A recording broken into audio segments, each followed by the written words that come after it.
आज है 3 मई और 3 मई को पब्लिश करी जाती है एक रिपोर्ट जिसको कहा जाता है वर्ल्ड प्रेस फ्रीडम इंडेक्स को हम यहाँ पे रिपोर्ट भी कह सकते हैं।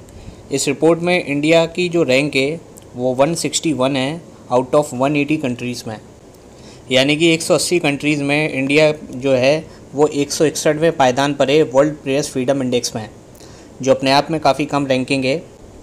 और वर्ल्ड प्रेस फ्रीडम इंडेक्स में पाकिस्तान की रैंकिंग 150 है और इंडिया की रैंकिंग 161 है। देखिए ये वाला जो टॉपिक है वो उसको हम जीएस पेपर 2 से रिलेट कर सकते हैं। प्री के लिए यहाँ पर इम्पॉर्टेंट ये है कि वर्ल्ड प्रेस फ्रीडम डे पूछा जा सकता है या उसके कुछ प्रोविज़न पूछे जा सकते हैं। सिमिलरली 2023 का जो वर्ल्ड प्रेस फ्रीडम इंडेक्स के उसके बारे में पूछा जा सकता है प्रीलिम्स एग्ज़ाम में। इसके अलावा मेंस और इंटरव्यू में यहाँ पे जो पूछने के चांसेस हैं वो है कि क्या इश्यूज़ हैं फ्रीडम ऑफ प्रेस के साथ इंडिया में, और कुछ अदर स्टेट के लेवल के एग्ज़ाम हैं तो उसमें थीम वगैरह पूछा जा सकता है कि 2023 का जो वर्ल्ड प्रेस फ्रीडम डे बनाया जा रहा है उसका क्या थीम है। तो ये बहुत सारे जो पॉइंट्स हैं उसको हम यहाँ पे डिस्कस करेंगे। साथ के साथ ये भी जानेंगे कि अभी जो रिसेंटली रिपोर्ट आई है वर्ल्ड प्रेस फ्रीडम इंडेक्स जो आया है उसमें क्या पॉइंट्स बताए गए हैं, क्या मेन हाइलाइट्स हैं उस वर्ल्ड प्रेस फ्रीडम इंडेक्स के। तो आइए इसको स्टार्ट करते हैं। वहीं श्रीलंका की देखें तो श्रीलंका ने जो रैंक पाई है इस साल वो 135 है और 2022 के अंदर श्रीलंका की जो रैंक थी वो 146 थी। तो यहाँ पर श्रीलंका की रैंकिंग में भी इम्प्रूवमेंट देखा गया है। और रिपोर्ट में जो टॉप 3 कंट्री उसमें है नॉर्वे, स्वीडन और डेनमार्क। ये टॉप 3 कंट्रीज़ हैं वर्ल्ड प्रेस फ्रीडम इंडेक्स में, यहाँ पे फ्रीडम ऑफ प्रेस काफ़ी ज़्यादा है अकॉर्डिंग टू द इंडेक्स। इन तीनों कंट्रीज़ को नॉर्डिक ट्रियो भी कहते हैं। ट्रियो का मतलब यहाँ पे 3 कंट्री से है। और बॉटम 3 कंट्रीज़ देखें इस इंडेक्स में तो उसमें है वियतनाम, फिर है चाइना और फिर है नॉर्थ कोरिया। देखिए जो इंडेक्स में रैंकिंग दी जाती है वो कुछ बेसिस पर दी जाती है या कहें तो कुछ कैटेगरीज़ पर दी जाती है। ये 5 कैटेगरीज़ हैं कि पॉलिटिकल कॉन्टेक्स्ट कैसा है, ये कंट्रीज़ में लीगल फ्रेमवर्क कैसा है, में इकोनॉमिक कॉन्टेक्स्ट कैसा है, सोशल समाज में और कल्चर कॉन्टेक्स्ट कैसा है, और 5th यहाँ पे कैटेगरी है कि सेफ्टी ऑफ जर्नलिस्ट कितना है, किसी पार्टिकुलर कंट्रीज़ में कितनी प्रोटेक्शन दी जाती है एक पार्टिकुलर कंट्रीज़ के जर्नलिस्ट को, उसी के बेस पर यहाँ पे रैंकिंग दी जाती है। और रिपोर्ट में जो 5th कैटेगरीज़ है जिसको सेफ्टी ऑफ जर्नलिस्ट है, इस कैटेगरी में इंडिया की जो रैंकिंग है वो काफ़ी लोएस्ट है 172। और सोशल इंडिकेटर कैटेगरीज़ में इंडिया की जो रैंकिंग है वो बेस्ट है 143। रिपोर्ट्स में बताया गया है कि जो वायलेंस हैं जर्नलिस्ट के अगेंस्ट है वो देखा गया है इंडिया में। और इंडिया की जो मीडिया है वो पॉलिटिकली पार्टीशनशिप को फॉलो करती है जिससे क्राइसिस देखे जा रहा है प्रेस फ्रीडम में। हालांकि 2022 में भी इंडिया की रैंकिंग डाउन थी, 150 थी इंडिया की रैंकिंग, जब यहाँ की जो गवर्नमेंट है उसने कहा था कि ये जो रिपोर्ट पब्लिश करी जाती है वो एक फॉरेन एनजीओ के द्वारा पब्लिश करी जाती है जो कि इंडिया की इमेज को उसको नेगेटिव करने के लिए इंटरनेशनल लेवल पर।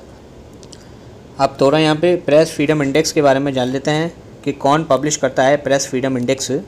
तो प्रेस फ्रीडम इंडेक्स हर साल पब्लिश करा जाता है 2002 के बाद, और इसे एक बॉडी पब्लिश करती है जिसको कहा जाता है रिपोर्टर्स सैंस फ्रंटियर्स, जिसको रिपोर्टर्स विदाउट बॉर्डर्स भी कहते हैं। ये एनजीओ का नाम है जिसका बेस है पेरिस में।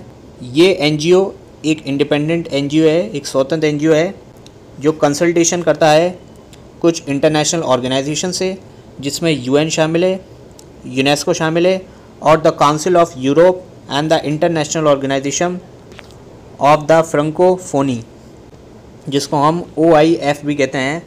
OIF के अंदर 54 फ्रेंच स्पीकिंग कंट्रीज़ हैं। और वर्ल्ड प्रेस फ्रीडम डे क्या है, तो वर्ल्ड प्रेस फ्रीडम डे हर साल 3 मई को सेलिब्रेट करा जाता है। 1993 के अंदर यूनाइटेड नेशन जनरल असेंबली ने इसकी घोषणा करी गई थी और ये घोषणा एक सिफारिश पर थी। ये सिफारिश जो दी गई थी वो यूनेस्को जनरल कॉन्फ्रेंस के द्वारा दी गई थी 1991 के अंदर। और 3 मई को ही क्यों वर्ल्ड प्रेस फ्रीडम डे रखा गया, तो 1991 के अंदर विंडहॉक डिक्लेरेशन साइन करी गई थी या अडॉप्ट करी गई थी यूनेस्को के द्वारा। और विंडहॉक का मतलब नामीबिया की कैपिटल है और यहीं पर विंडहॉक डिक्लेरेशन करी गई थी, विंडहॉक घोषणा करी गई थी, जिसमें बताया गया था कि प्रेस का डेवलपमेंट ऐसा हो जो फ्री हो, इंडिपेंडेंट हो, स्वतंत्र हो और प्लुरलिस्टिक हो, यानी कि डाइवर्स व्यू जो हैं वो मीडिया में इंक्लूड हों, डाइवर्स ओपिनियन मीडिया में इंक्लूड हों। ये बात कही गई थी विंडहॉक डिक्लेरेशन में। ये डिक्लेरेशन अडॉप्ट करी गई थी यूनेस्को के द्वारा 3 मई को। 2023 का जो वर्ल्ड फ्रीडम डे है उसका थीम है shaping a future of rights, कि जो फ्यूचर ऑफ राइट्स हैं, जो भविष्य के जो राइट्स हैं उनको कैसे शेप करें। इसके लिए जो फ्रीडम ऑफ एक्सप्रेशन है वो एक ड्राइवर है सभी ह्यूमन राइट्स के लिए। इसका मतलब यह है कि फ्रीडम ऑफ एक्सप्रेशन काफ़ी ज़रूरी है अगर अदर ह्यूमन राइट्स को हम इंश्योर करना चाहते हैं। ये यहाँ पे थीम रखा गया है 2023 का। थीम वगैरह अक्सर जो एसएससी वगैरह के एग्ज़ाम्स हैं उसमें पूछ लिया जाता है।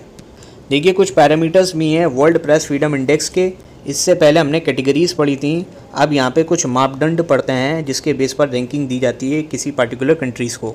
पहला यहाँ पे मापदंड है प्लूरलिज्म।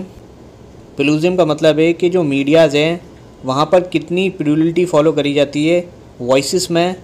कभी वहाँ पर जो भी वॉइस रखी जा रही है, जो भी ओपिनियन बनाए जा रहे हैं मीडियाज़ में, जो भी एनालिसिस करे जा रहे हैं किसी पर्टिकुलर रिपोर्ट को या कोई भी पर्टिकुलर इश्यूज़ को, तो कितना वहाँ पे डाइवर्स पॉइंट ऑफ व्यू लेके चल रही है मीडिया।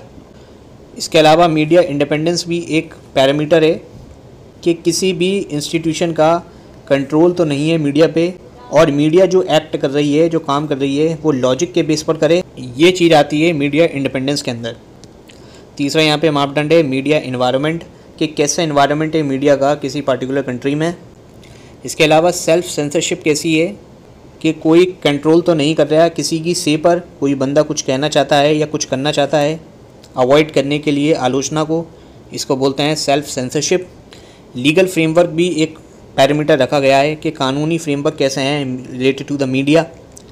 जैसे इंडिया के अंदर काफ़ी सारे एक्ट हैं, केबल टेलीविज़न नेटवर्क एक्ट है 1995 का। सिमिलरली ट्रांसपेरेंसी भी एक पैरामीटर है यहाँ पे, कि मीडिया के अंदर कितनी ओपननेस है और कितनी मीडिया यहाँ पे अकाउंटेबल है। क्वालिटी ऑफ इंफ्रास्ट्रक्चर्स, कि कैसा इंफ्रास्ट्रक्चर है मीडिया के लिए जो मीडिया को सपोर्ट करे न्यूज़ को प्रोड्यूस करने में और इन्फॉर्मेशन के फ़्लो को। तो ये यहाँ पर पैरामीटर्स थे वर्ल्ड प्रेस फ्रीडम इंडेक्स में।